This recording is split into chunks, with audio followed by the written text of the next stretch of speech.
Have you ever wondered why someone can work hard for 40 years, earn a decent salary, do everything society tells them to do, and still never become wealthy? They wake up early, they go to work every day, they save money whenever they can, they avoid unnecessary risks. And yet, at the end of their careers, many of them have little more than a paid-off house, a retirement account, and the hope that their savings will last long enough. Now compare that to the truly wealthy. Many of them don't work longer hours. Some don't even earn the highest salaries. So why does the gap between the middle class and the rich keep getting bigger every single year? The answer isn't luck. It isn't intelligence. And it isn't because rich people know some secret investment that nobody else has ever heard of. The real reason is much simpler. The middle class has been taught to play a completely different financial game. From the moment we're children, we're given a very clear formula for success. Study hard, get good grades, find a stable job, work for 40 years, save your money, buy a house, retire. It sounds safe. It sounds responsible. But here's the uncomfortable truth. This formula was designed to create financial stability, not financial freedom. There's a huge difference between the two. Financial stability means your bills are paid. Financial freedom means your money continues working even when you stop. Most people spend their entire lives chasing stability without realizing they've never actually built wealth. Imagine two people. Both earn exactly the same salary. Both live in the same city. Both start with $0. The first person saves 20% of every paycheck and keeps it in the bank. The second person also saves 20%, but instead of letting it sit, they slowly buy productive assets.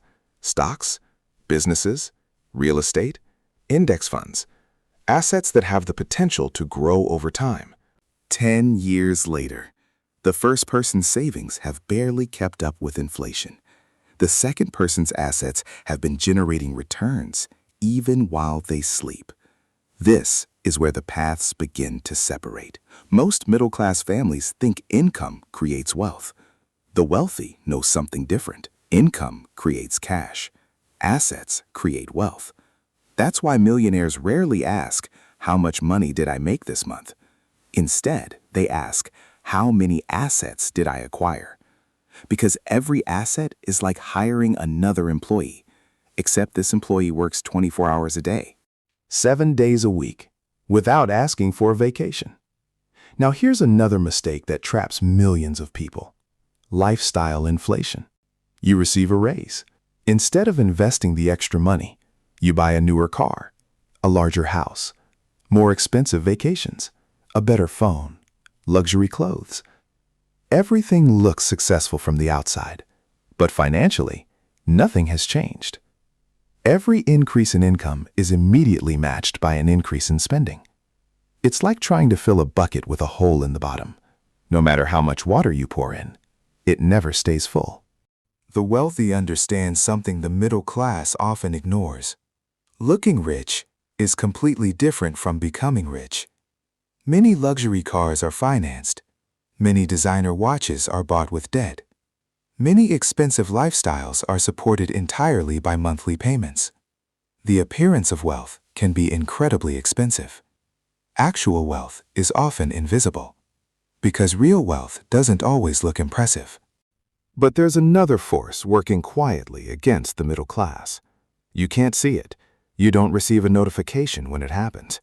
Yet year after year, it slowly steals your purchasing power. It's called inflation. Imagine leaving $100,000 in a bank account for 20 years. The number might stay almost the same, but what that money can actually buy gets smaller every single year. Your savings aren't standing still. They're moving backwards. That's why wealthy people don't ask, "Where can I keep my money safe?" They ask, "Where can my money continue growing?" Because doing nothing with money is still making a financial decision, and sometimes it's the most expensive decision of all. Now think about the average middle-class life. For 40 years, people exchange their time for money. Every month starts from zero again. Miss a paycheck, and the entire system begins to shake. This is what financial dependence looks like. The rich build something different. They build systems. A rental property collects income while they sleep. A business earns revenue while they're on vacation. Investments continue growing even when they're not working. At some point, time is no longer directly connected to income, and that's when real wealth begins. This doesn't happen overnight. It happens through consistency. One investment, then another. One asset, then another. Small decisions, repeated for years. The middle class often waits for a big opportunity. The wealthy create wealth from small opportunities, compounded over time. And that's the word most people underestimate: compounding. People think compounding only applies to investments. Debt compounds. Bad habits compound. Impulse spending compounds. But so do good financial decisions. Every dollar invested today has time to produce another dollar. Then those dollars begin producing even more dollars. Eventually, your money starts working harder than you do. That's the goal. Not working forever, but reaching the point where work becomes a choice, not a necessity. This is also why many people confuse income with wealth.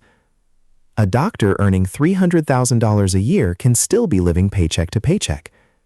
A small business owner earning far less may quietly own multiple investments that generate income every month.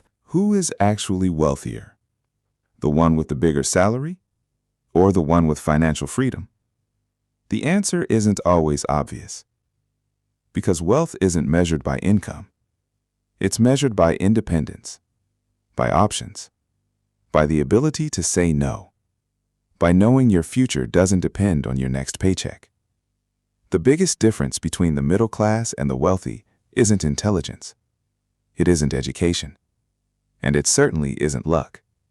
It's how they think about money.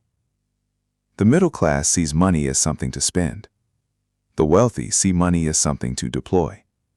Every dollar has a job. Every investment has a purpose.